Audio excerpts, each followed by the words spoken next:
Oh, that's it. Okay. All right. Hello, everyone. Elliot, Noah. People watching this in YouTube land. So our speaker today is going to be Becky DePodwin. She is a private sector meteorologist and business preparedness marketing manager. She has her bachelor's in meteorology and her master's in emergency management. And she's an advocate also for the discussion of emotional well-being among scientists, emergency managers, and first responders. And Becky can speak more than I can about herself. So if she would like to introduce herself also. But yeah, the floor is yours. Cool. I'll stop sharing. Perfect. I'll start sharing mine here in a second. Oh, I need permission. Oh, okay. Okay. That is always the way it goes, isn't it? It is. Okay, let me know if it works now. Perfect. Ooh, okay. You want to turn that computer so it's... Is that?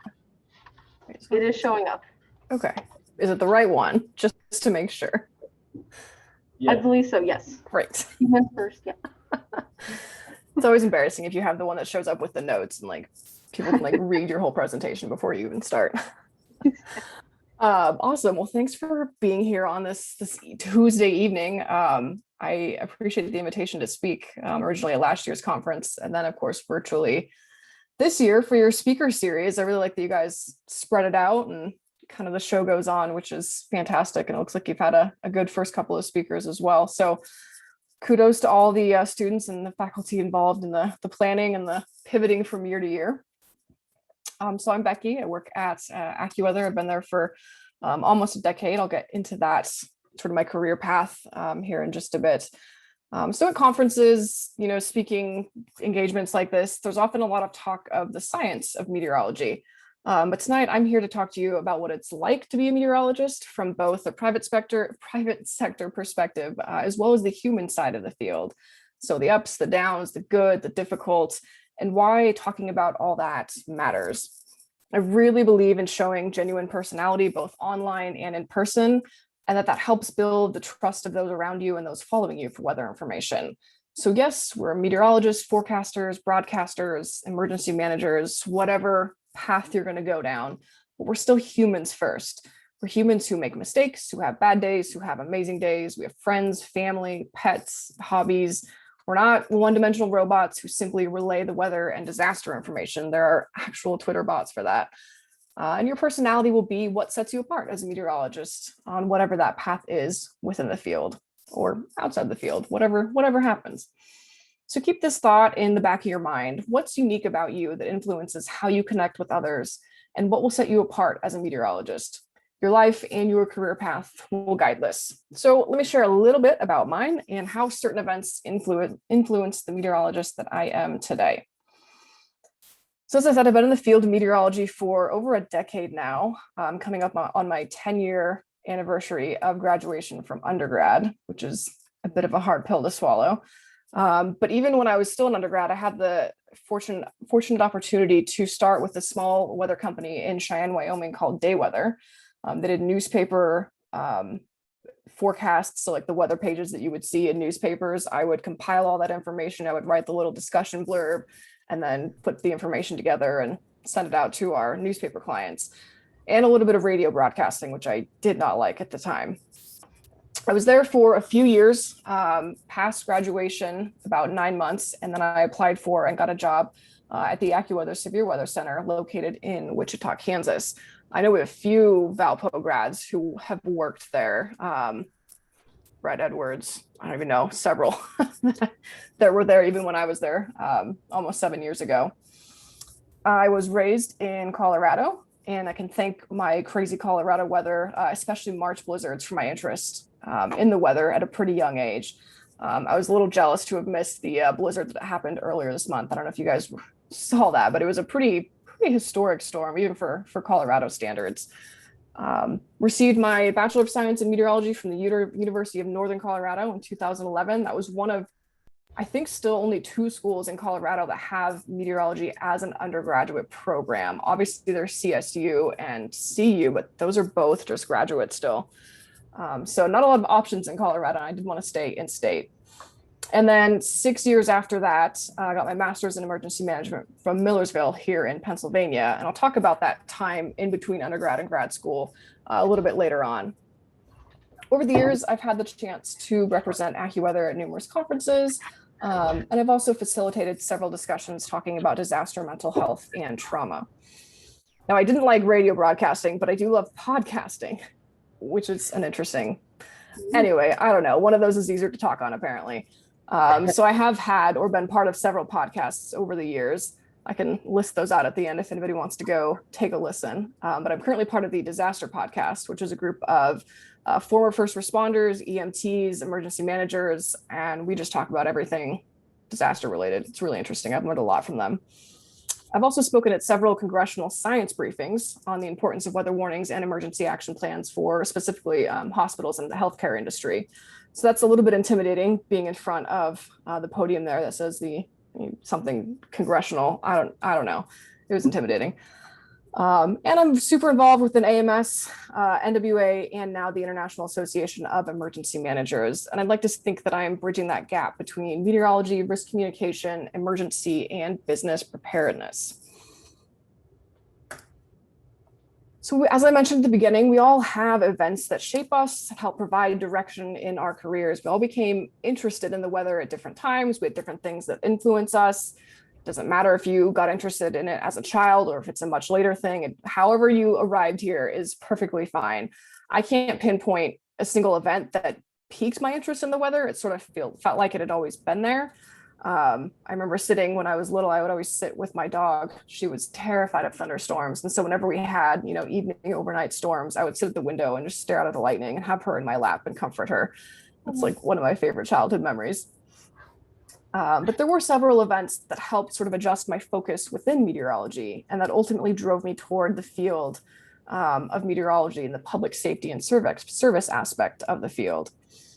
First event is the Windsor, Colorado tornado, which took place on May 22nd, 2008. Windsor, Colorado is my hometown. That is where I was raised. It's where I lived for the first 2 decades of my life until I went to school in Greeley, which was just 20 minutes away. And on the morning of May 22nd, 2008, you can see that little high risk there in Kansas, and you might want to take a guess as to where my classmates and I headed. We drove to Kansas, as one would, right? Beautiful Western Kansas, like perfect prime chasing country.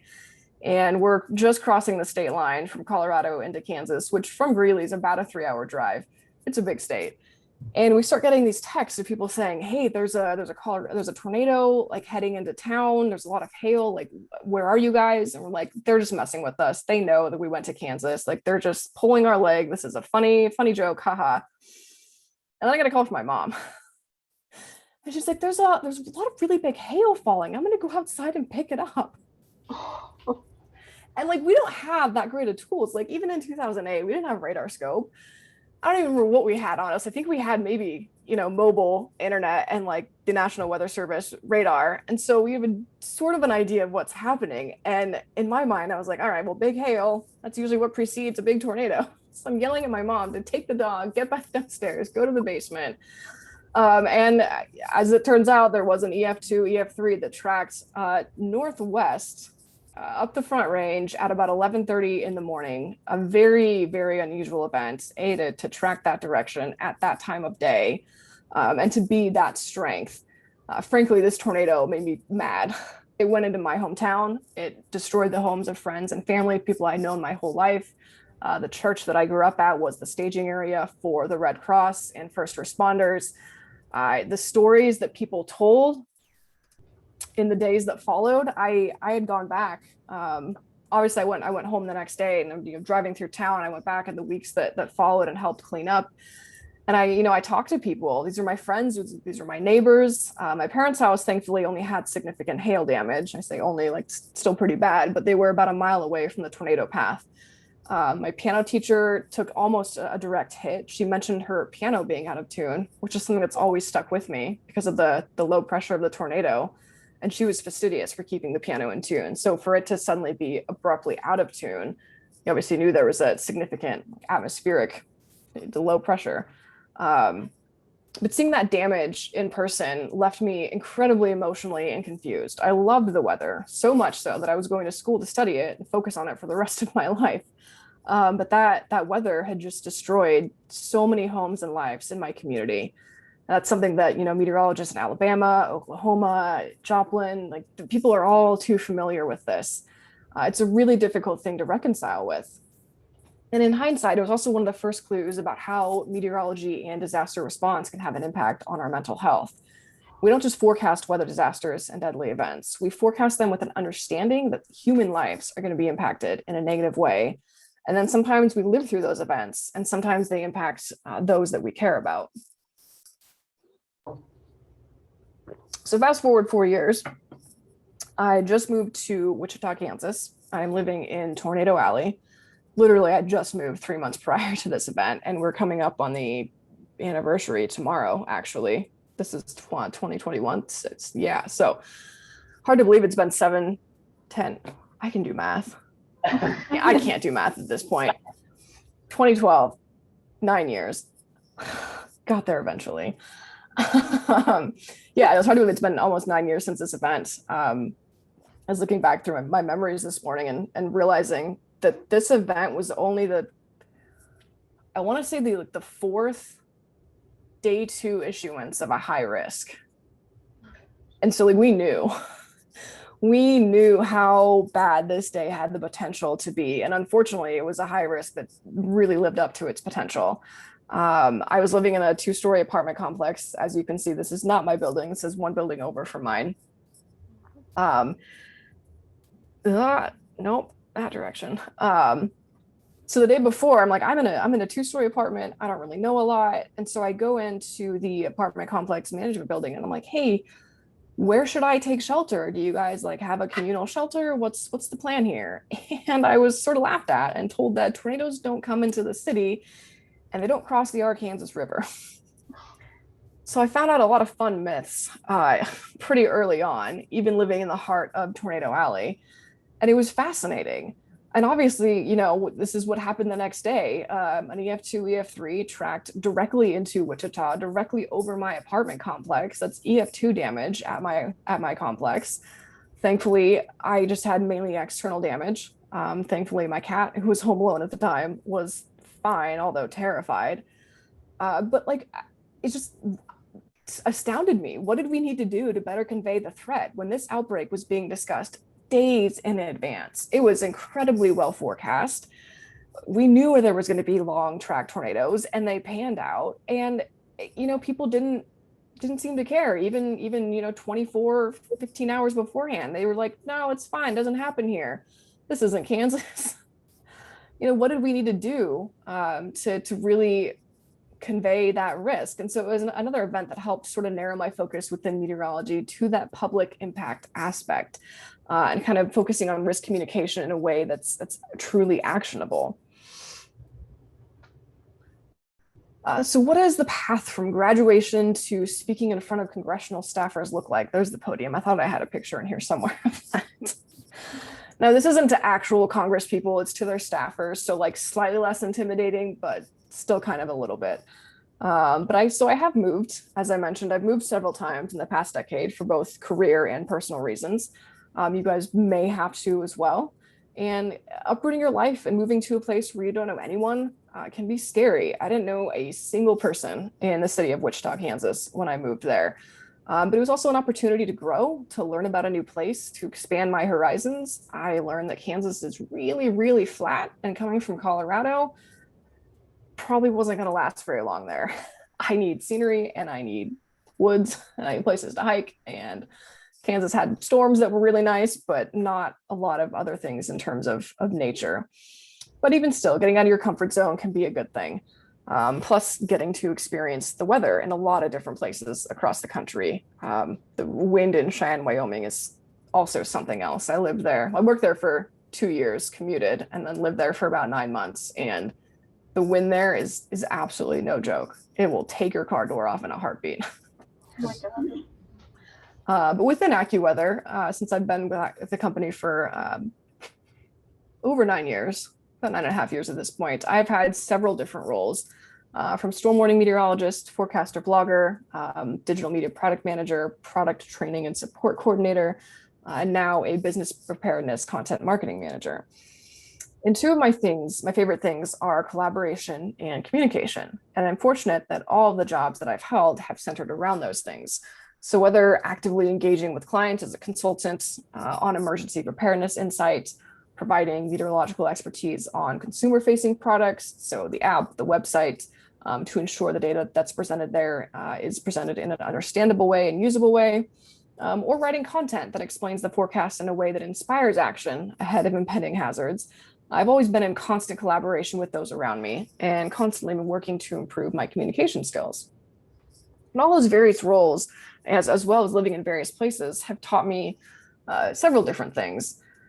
Words really matter. The word life-threatening is going to mean something different if you're talking to someone in Moore, Oklahoma, than it does to someone in Philadelphia, Pennsylvania.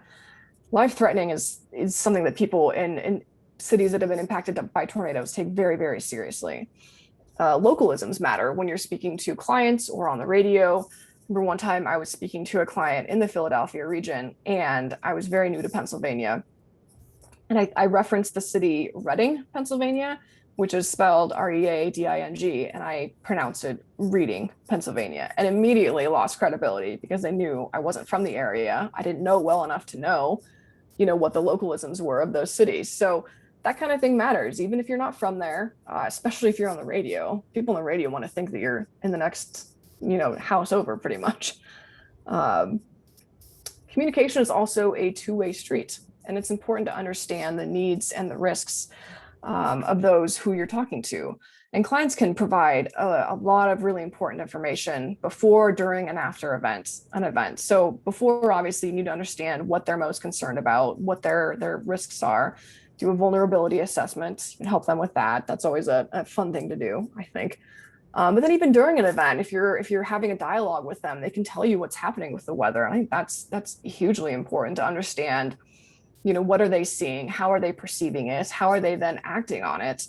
And then obviously after the fact, you can go through and do sort of a postmortem and talk to them about the event, how they handled it, and just understand how that weather information is used. The other thing that is, I think, become a bit more of a topic of conversation in the weather world recently is uncertainty and confidence.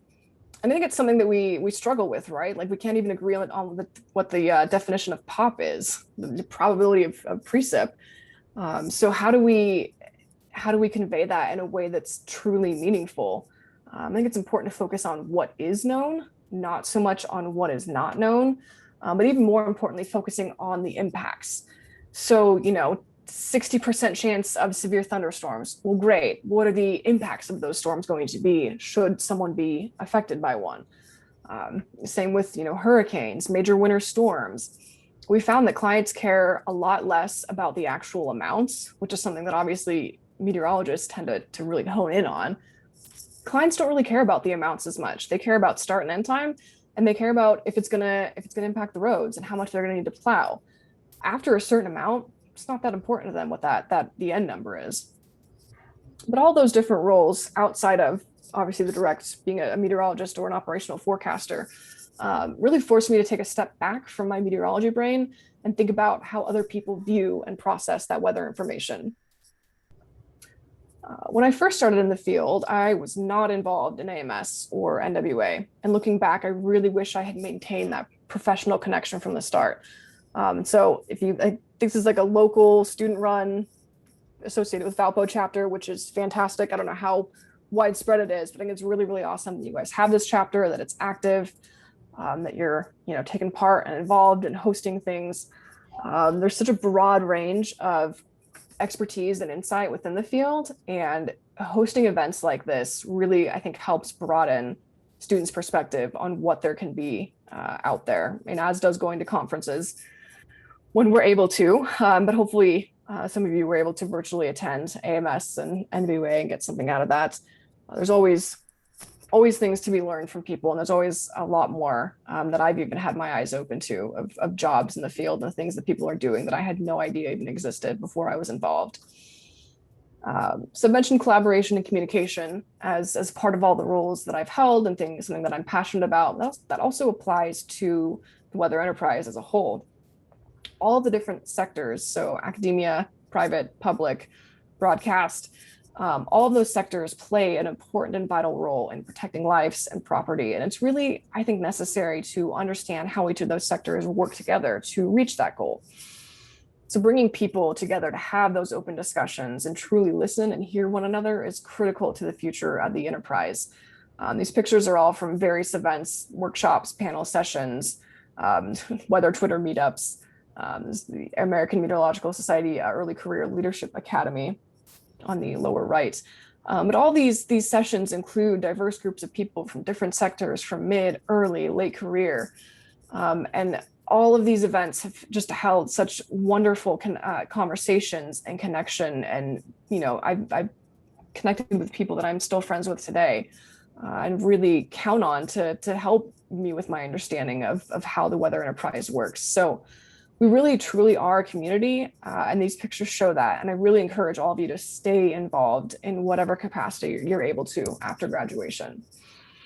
There's so many benefits, both professionally and personally, and being involved in these, mainly AMS, a little bit NWA, but mostly AMS, has provided me with opportunities that I count among my greatest accomplishments. Currently, I am involved in too much, but the co-chair of the planning committee for the Early Career Leadership Academy. We just ended our 2020 into 2021 class. I was also a member of the inaugural class, past chair for the AMS board for early career professionals. That is one I definitely recommend looking up as soon as you get into the field, is connecting with that board. And then current vice chair for the board on enterprise strategic topics, which is a mouthful, but it's one of those that sort of sits over a bunch of different boards.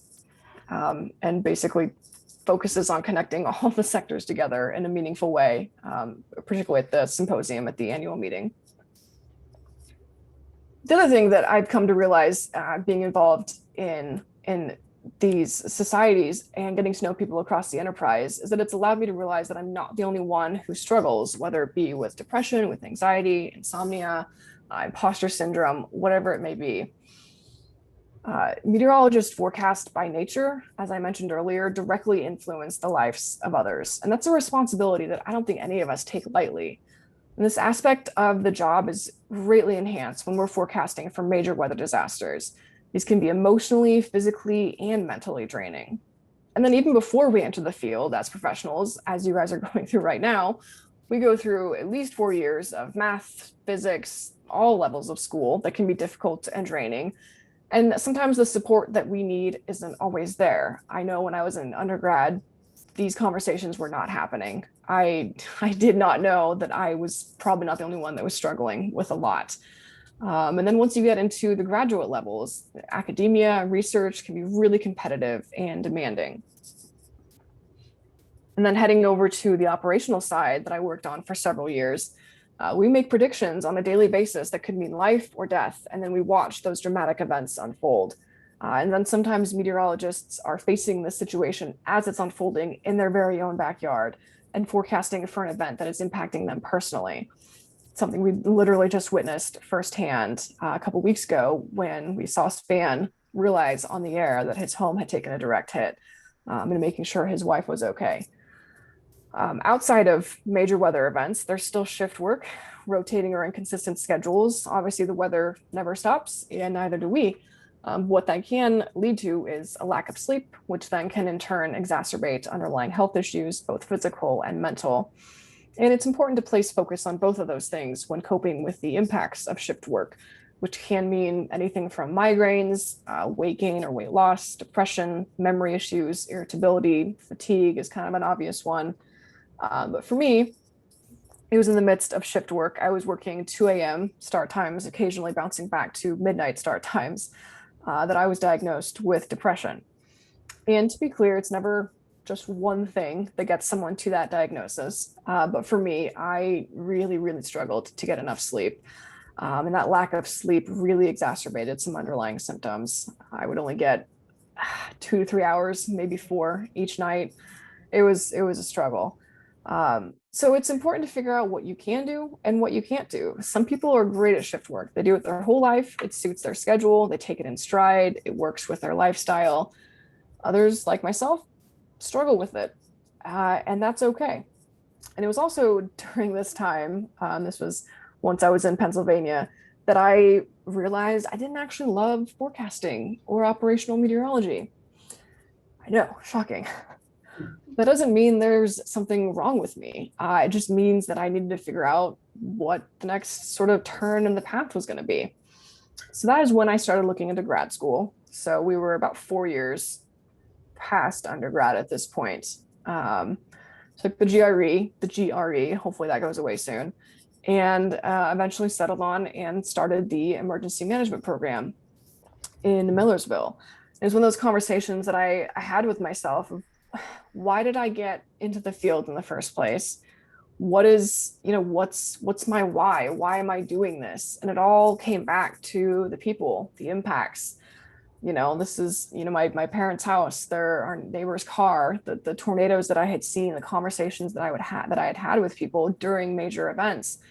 So I realized that whatever I wanted to do moving forward, I wanted it to be directly about and with, working with the people who were most impacted by disasters. So in all of these events, as we're dealing with major disasters, as we're dealing with, personal struggles, whatever it may be, what are some things that we can do to stay healthy? What are some of the things that I did? So having a support system is really, really key. I had a lot of good friends in college.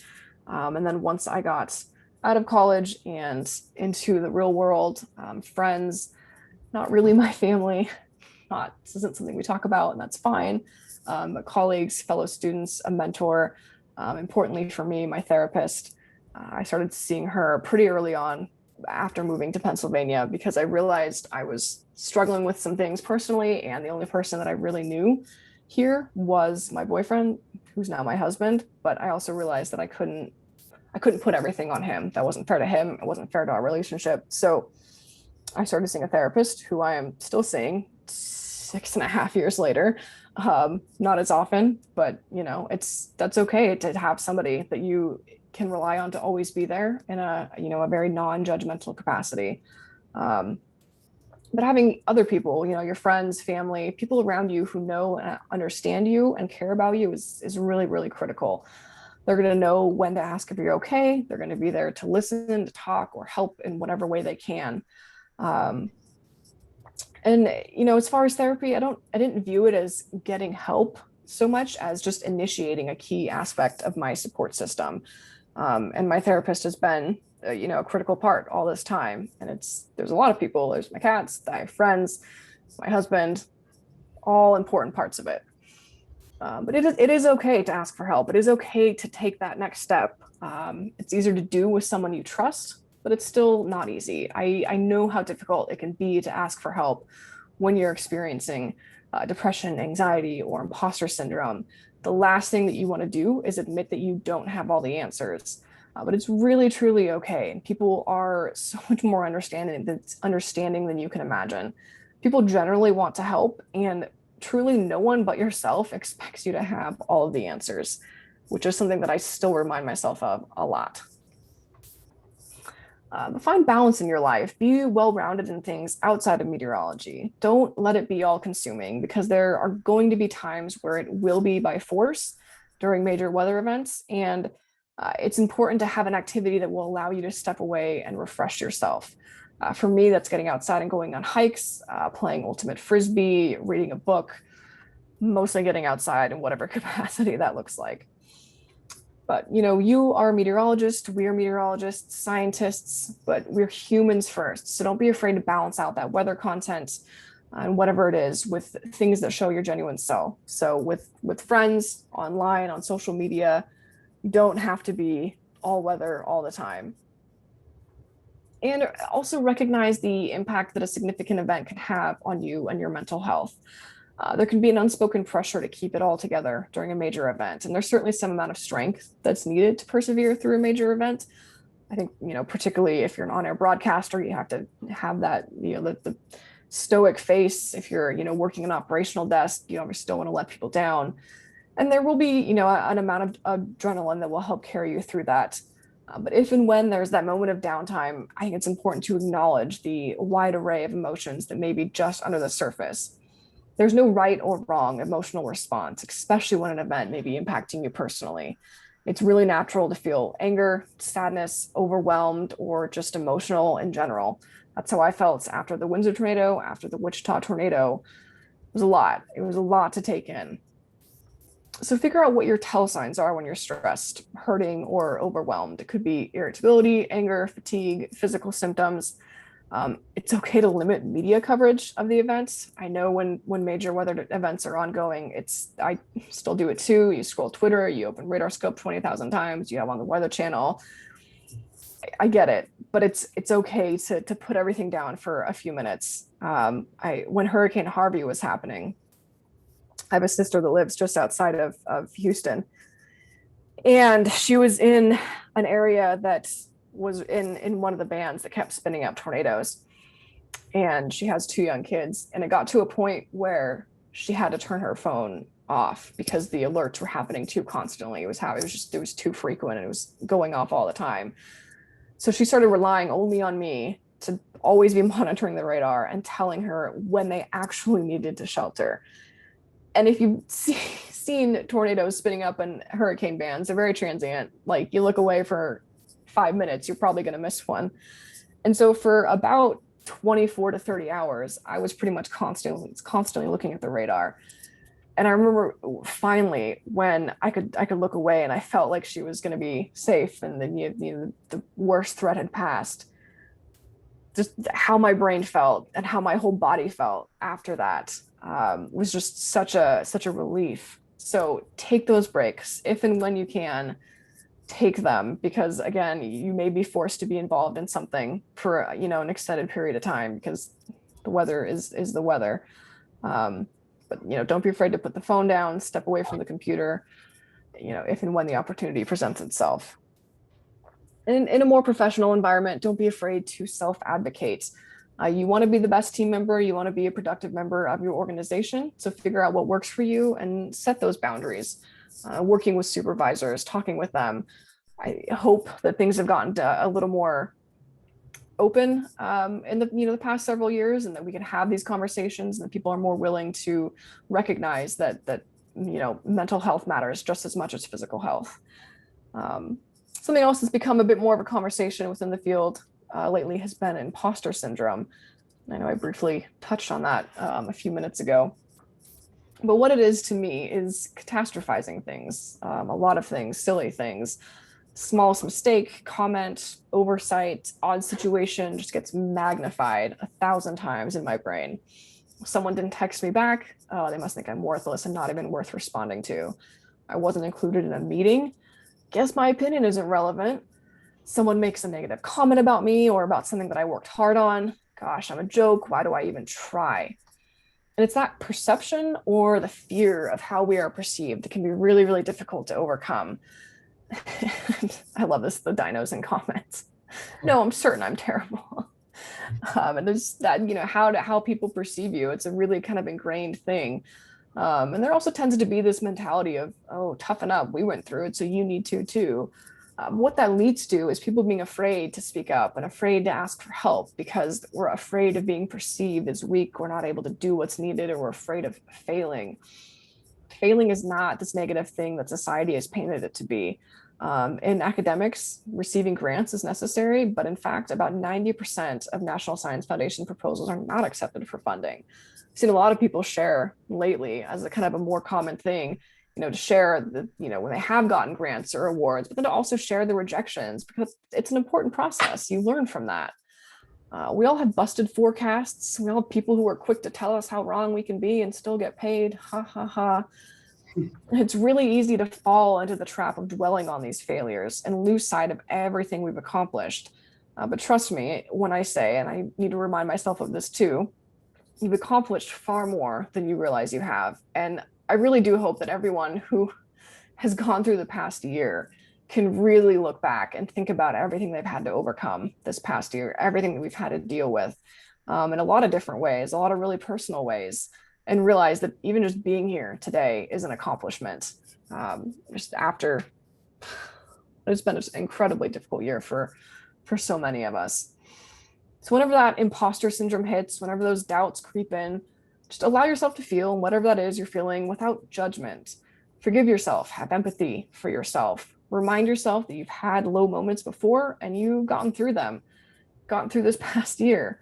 You'll get through whatever this moment is too. And treat yourself like you would treat a friend. You wouldn't talk to a friend the way that most of us have internal conversations with ourselves. And know that you're not alone. Everyone struggles in some way or another. We all just have different ways of showing it and different ways of coping with it. No one's career path is the same. They're not linear, and they're not usually what we thought they would be when we started out. There might be hazards along the way, like the massive flies in Earthquake Park in Alaska, which is shown here, that get in the way or force you to change directions. In this case, it forced us to exit the park entirely because they were massive, massive flies and mosquitoes. But for me, realizing that I wasn't cut out to be an operational forecaster was one of those times where my path took a pretty sharp turn. And there may be several sharp turns. That's okay. Even throughout all of those turns in the path and changes in what I was doing, I was learning and I was growing as a professional and as a human. So the question I posed at the beginning was, what makes you unique and how you connect to others? How will that set you apart as a meteorologist? It may not be what you think, and it may not even be directly related to the field or to science. I never would have guessed even 2-3 years ago that probably one of my greatest impacts to the field thus far would be to continue opening the door on the discussion of mental health in meteorology. We all come into this field with different experiences, different insights that's valuable and impacts your work and your career path. So maintain that connection between the heart and the mind as your career evolves. And remember that we got into the field of meteorology because we feel passionately about the topic. So whether you're on the operational side, the research side, emergency management, broadcast, whatever part of weather you end up in, remember that you are human first, and who you are will influence how you show up as a meteorologist. And I have some bonus cat pictures just because. Like added them last minute because someone said they want to see my cats. But anyway, there's my contact information. Feel free to follow me on Twitter. Feel free to reach out on email and or connect with me on LinkedIn if you were on LinkedIn.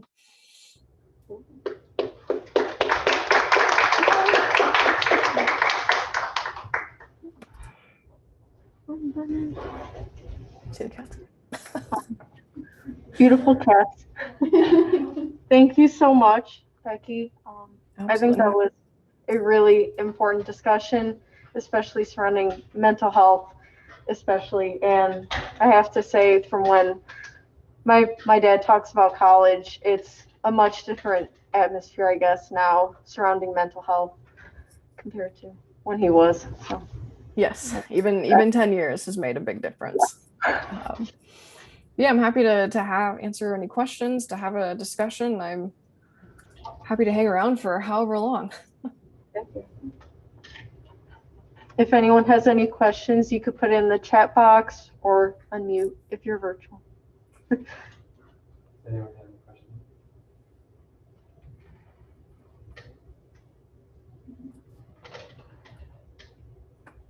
Okay. Hey, Becky, first off, I just want to say thank you for your presentation, as Anna mentioned. I think that was a really important conversation to have, and I think it's even relevant on our end, just with the workload and being a part of a bunch of different organizations, especially here at Valpo, having the smaller student size or a smaller amount of students at campus. A lot of people I think are very involved, and you kind of mentioned that too with yourself, and knowing how to limit yourself and kind of how to deal with those things. I think that was a really awesome conversation. So thank you for that. One question that I had was, if you have any advice that you would give to someone who's entering the workforce, like what that advice would be, and something that you would have told yourself when you were first entering it. Ooh, um, gosh, a lot. Yeah, sorry, that's kind of a heavy question. No, it's all good. I think the first thing that comes to mind is probably a combination of be flexible and be forgiving. And when I say be forgiving, I mean mostly of yourself. When I first started the field, I put a lot of pressure on myself to be perfect, which is a really silly thing to do in the field of meteorology because we're never going to be perfect. The forecast is never going to be 100% right. That's a really, really difficult thing to attain. It's this particularly true when I changed offices from the Wichita office to the State College office. I put this like unspoken pressure on myself to like already know everything, which was absurd because it was a brand new role. So when you get into something new, understand that it's a brand new thing. Ask a lot of questions. Never be afraid to ask questions. I know you may think that you look silly, you look like you don't know what you're talking about, but honestly, people expect you to ask questions. If you ask good questions, I think it makes you look that much smarter. No, we know that not everybody knows everything, nor is there that expectation. So be flexible, try new things. Don't be afraid to say yes to an opportunity, even if it's not exactly what you were thinking would be the opportunity. I've talked to a lot of people who may have taken an internship that wasn't the ideal one that they had planned out, but even if it's not the exact one that you thought, there's still something to be learned from it. There's still perhaps learning that you really don't want to go in that direction. Like say you have a broadcast internship and you go and you do it and you're like, no, don't really want to do that with my life. Well, you figured that out pretty early on, so that's good, right? So don't say no to opportunities until a certain point, and then do say no and set boundaries. Very conflicting advice, but very important. Say yes to things to a point, but obviously keep in mind your own bandwidth and what you have the capacity to handle, which is something that I think a lot of us are still very much working on, even 10, 12 years into our career. Yeah, I think those would be kind of the main things. Be flexible, be kind to yourself, and try new things, move new places. It can be fun. Awesome, thank you.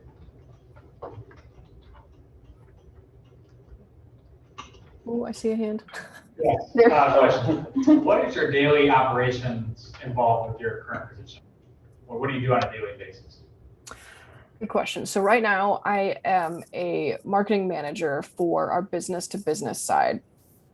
So there's a lot of different sides to AccuWeather, but the business to business side is mainly with the Severe Weather Center in Kansas. And we issue very site specific, threshold specific weather alerts to clients. So think like manufacturing facilities that have a lengthy shutdown time. So they need to limit false alarms. They need to not shut down unless it's absolutely necessary. And B, they need a certain amount of time to complete that shutdown and get everybody to shelter. Or outdoor operations that may have debris that can become windblown at a lower threshold, things like that. So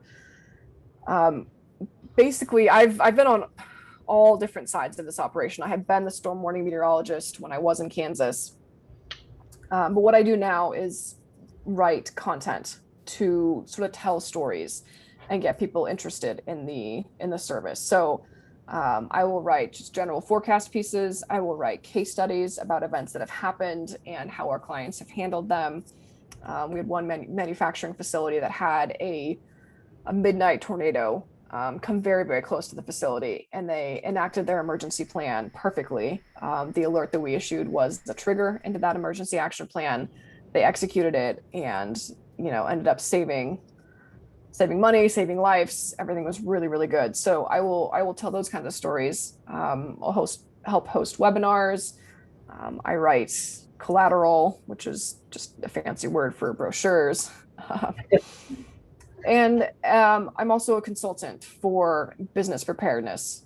So whenever a client comes in and has questions about, what should their emergency plan look like in terms of weather, how do they do a vulnerability assessment? What does it mean to have an alert be a trigger within that emergency action plan? What are the steps they should take? So in non-COVID times, we would actually go on site to the client facility and, look at everything, see where their shelters were, talk to people, and then help them write actual documentation for their facility that takes into account the alerts that we provide, and make sure that the process is seamless from when we issue to when they receive it, and then enact, whatever their plan is, whether it's taking shelter, shutting down equipment, whatever it may be. Thank you very much.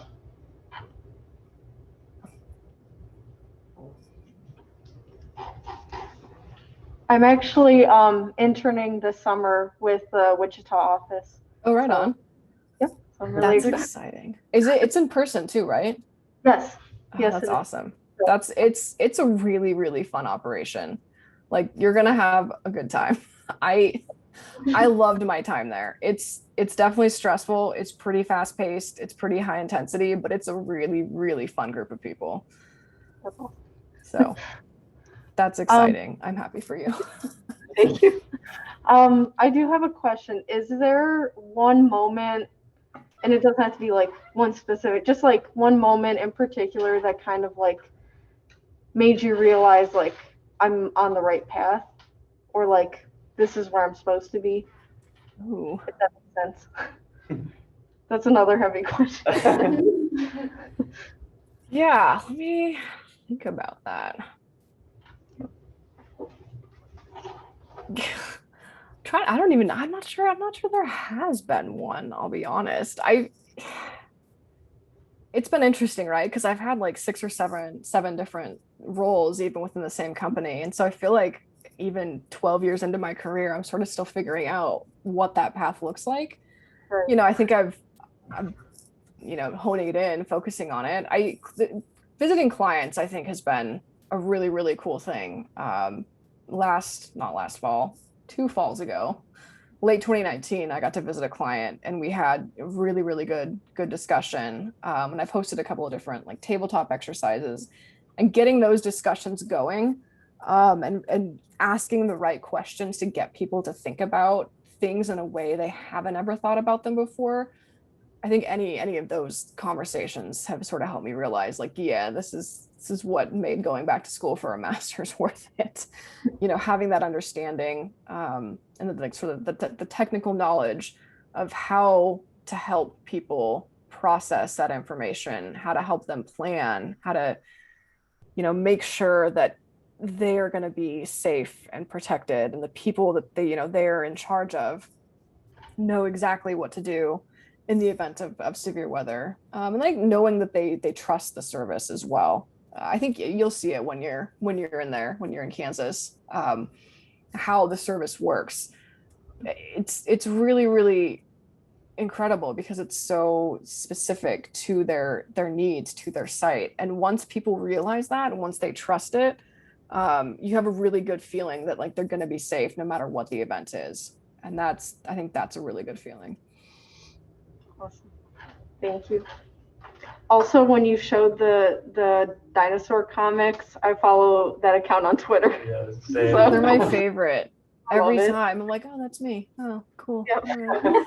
I feel seen right now. It's fine. Right. I love dino comics. I do too.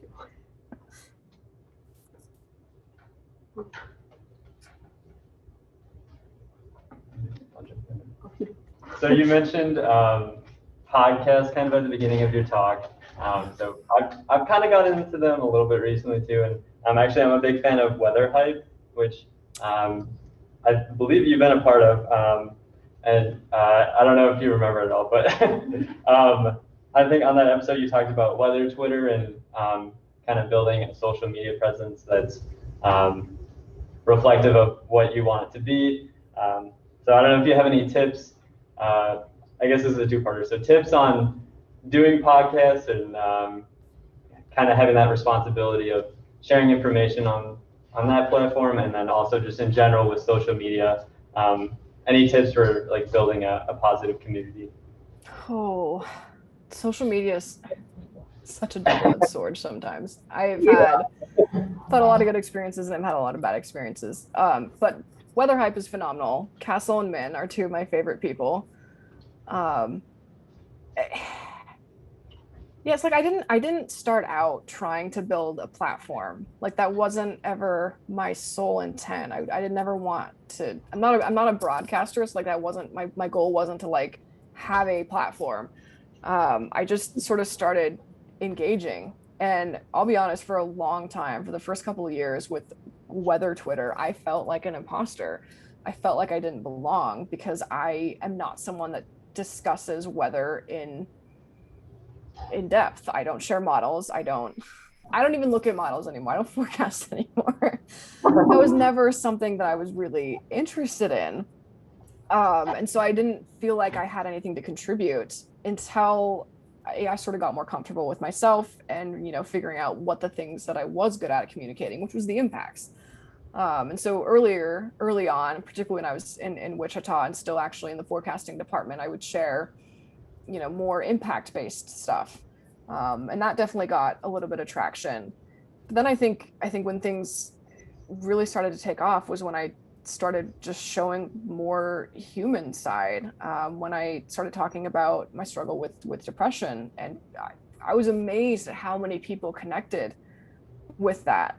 I really thought it was going to be one of those things where I was going to talk about this and people were going to sort of either, not talk about it at all, shy away from the subject, or, ridicule me and say, well, you're just weak, you need to toughen up or whatever. And that's not, it's the exact opposite of what happened. My friend Dakota Smith and I were doing the podcast called In the Elements at the time. And that was sort of the catalyst for me sharing my story, was that we were going to share other people's stories and kind of open up this door. And I was like, well, I can't share their stories without sharing my story first. And so that was when that occurred. And that podcast, it was a two-parter, combined with myself sort of sharing my story with depression, just opened up this whole other side to social media. There was just, people being supportive, people sharing their story, connecting with people on so many different ways, people that I had followed on Twitter for a long time that now became even more like a family, which is crazy. Like there's people I haven't even met on Twitter that I feel I could count on at any point in time if I needed to. And I feel like it's all because I wasn't afraid to show my human self. If you meet me in person, I'm pretty much the exact same person as I am on Twitter. Like, I post about my cats, I post pretty sunset pictures, I like moose, like whatever. I talk about crisis communication, and I talk about all those things in person too. Like it's all the same. And I think that's really, really important, no matter what part of the field you're in, is to have sort of that genuine persona and personality. I think it endears people to you. I think it helps build trust. I think it helps just humanize whatever the message is, whatever the science is that you're trying to get across. I find people who, not that I'm putting this down, but people who talk only about science, I find I have a harder time connecting to, because I don't know anything about them personally. And so it's a little bit harder for me to, have that conversation. You can still have a good scientific debate, but if I know a little something about you, if I know what your beliefs are sort of rooted in, like I share about my background of having had my hometown hit by a tornado. So that's where a lot of the things that I talk about come from, because I've been in that situation where I've seen the people I know and care about and love be personally impacted. And so we all have things like that influence us. And I think as we have these conversations on social media and you start to learn more about people, it helps the discussions go a little bit better, if that makes sense, because you get a sense for where people are coming from. Yeah, I feel like that sort of answered it. Oh yeah, definitely. Yeah, that's really cool. Thank you for sharing. Yeah, and podcasts. I don't know. Oh, yeah. The only one that I ever truly like produced myself was with Dakota, and that was In the Elements, and that was a really, really fun one. We just told science stories through the lens of it being a human. And so we had the couple about mental health. We had one about meteorologists who got harassed, and so talking about their experience with that. We had ones on people who had gone through storms, so like Sandy. We did one on the eclipse. That was a lot of fun. If you have a topic you're passionate about, people will listen. I don't know how many. I never know how many listeners we had, but if there's something that you find really exciting and you want to have, a podcast on, just do it. I couldn't tell you anything about the technical side, but I can point you to people who could. Do you have any recommendations for podcasts that you enjoy listening to? Or? Many. So Weather Hype is definitely one. I would recommend the Disaster Podcast, which is the one I'm currently involved in. If you want something that's a little more public service, EMT, first responder, you can dig through those and find some more weather themed ones. Weather Brains is usually pretty good. I'm a little hit or miss on that. I feel like there are others. I'm gonna have to give this one some thought. I feel like there was one I was just listening to and now I can't think of what it's called. Yeah, Weather Hype was definitely one of my favorites. And then if you want to find In the Elements, we have a Twitter account, and I think all the old episodes are still accessible. Stopped doing it a long time ago, like 3 years ago, because life. Cool. There's got to be more. There's a lot of good emergency management podcasts out there too. Anyway, I also listen to a lot of NPR stuff. Code Switch and Invisibilia and a lot of those types of podcasts that are not at all weather related, but still good. Hey, it's good to be a well-rounded person. Yes. Are there any other questions, either with people on Zoom or in person? If not, I have one that I can do too. Do you have one on? You can go first. Okay. Alrighty. So you kind of talked about the importance of staying connected with the National AMS and National Weather Association and other similar organizations once you are in the workforce. So do you have any tips or suggestions for how people could do that, and just kind of going about that? Yeah, so it definitely helps to start when you're a student. There's obviously the student conference within AMS. I know a lot of students attend AMS. I went my senior year as a student assistant, which was awesome. So I got a chance to sort of network that way. But I think getting involved as a student is good because it sort of gives you a perspective of like what there is out there. And then once you get into the field, just don't do what I did. Don't walk away from it completely. There's just so many ways. There's so many good aspects to the society, whether it's networking, finding internships, finding a mentor. So I would say a good place to start is one of the mentorship programs, of which there are several. At the very least, there's a private sector. If you're going into the private sector, there's that mentorship program that the Board on Private Sector Meteorology puts together. But then even more broadly, there's the AMS 365 mentoring, which is phenomenal. And that can connect you. They obviously try to make those connections with people that you would have something in common with. And even if it's like not a direct person in your line of work, I think it's still important because they can still give you insight into the field. So I would always try and have some kind of a mentor within the field. I think that's a good place to start. They can help sort of open doors into, boards and committees. All boards and committees within AMS are supposed to have a student member. I don't think all of them do. I think they're working on that.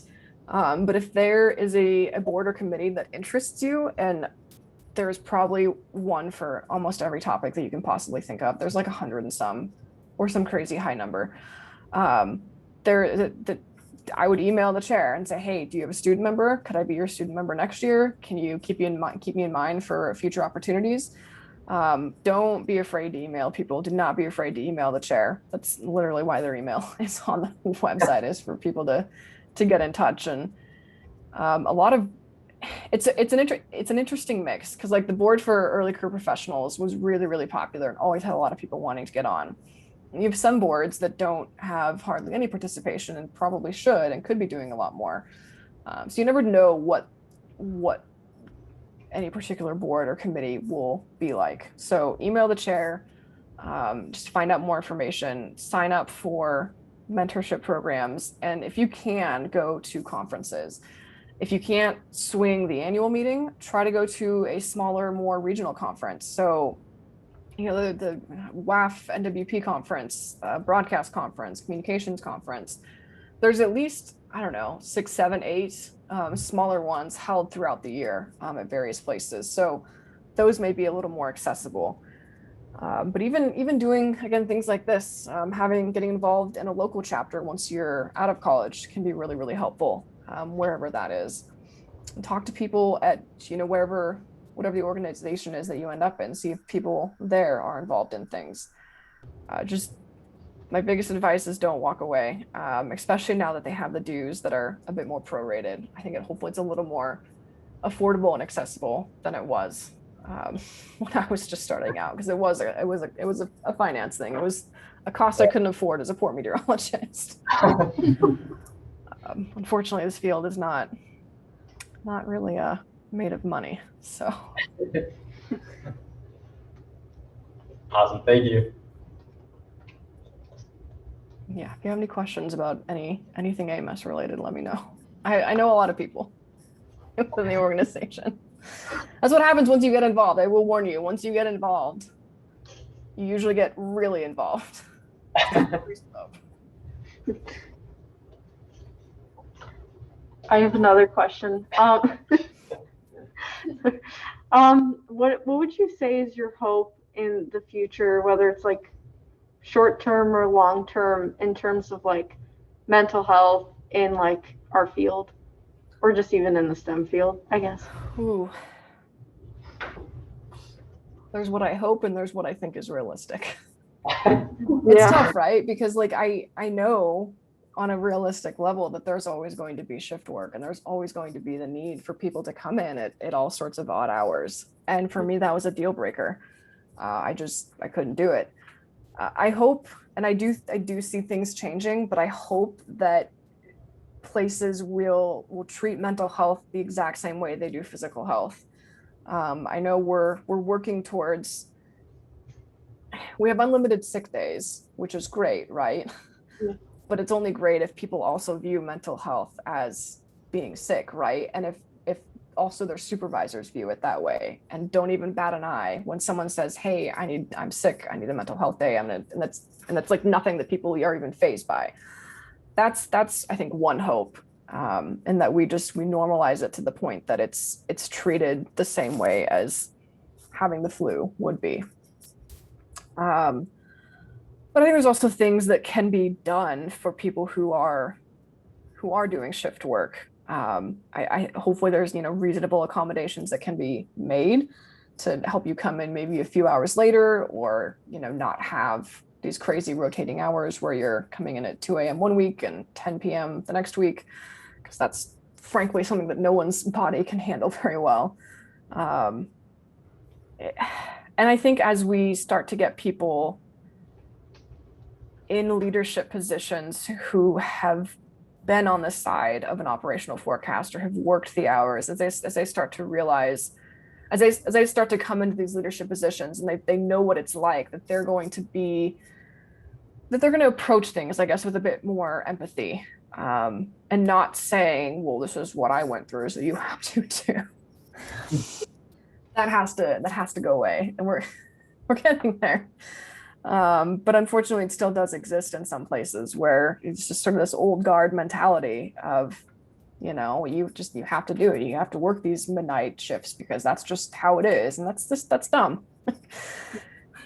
I just think there needs to be some level of reasonable accommodation made. I think maybe it's important to experience it, see if you can do it. And if you can't, then go to different hours. But yeah, I think just overall treating it in line with physical, and realizing that it's not something to be stigmatized, that it's not something to be ashamed of, and that's something that everybody, if they're really honest with themselves, deals with at some point in some way or another. Yep. Thank you.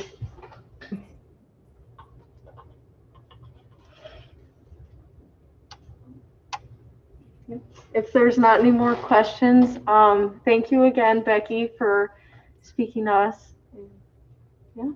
Happy to. Thank you for having me. It was great to meet. Yeah, thanks again for coming in, and even though the cats were super cute, Jacob's a huge cat fan. I can put them back up if you want. I do have to mention, I think you were lined up to be one of our speakers for GLMC last year, I believe. Yes. Yeah. So yeah, we unfortunately weren't able to do that this year with COVID and everything, but we're excited and we're happy to have you, even though it was virtually. And so, so I just wanted to thank you again for taking time out of your day. And I know, at least speaking from me, and I think for a lot of people, they really appreciate you sharing your experiences and advice and everything. And we'll definitely take it to heart as we finish out our time here at Local and beyond. That's awesome. I really appreciate you guys having me. This was a lot of fun and a lot of really good questions. So thank you. Good luck with the rest of this year and the rest of college. And as you get into careers, don't be afraid to message me on Twitter, Gmail, whatever it is. I'm more than happy to help and send you in whatever direction is good. Thank you. Awesome. Thank you, Becky. Yeah. Thanks, everyone. Have a good night. You too. Bye. Bye. Yeah.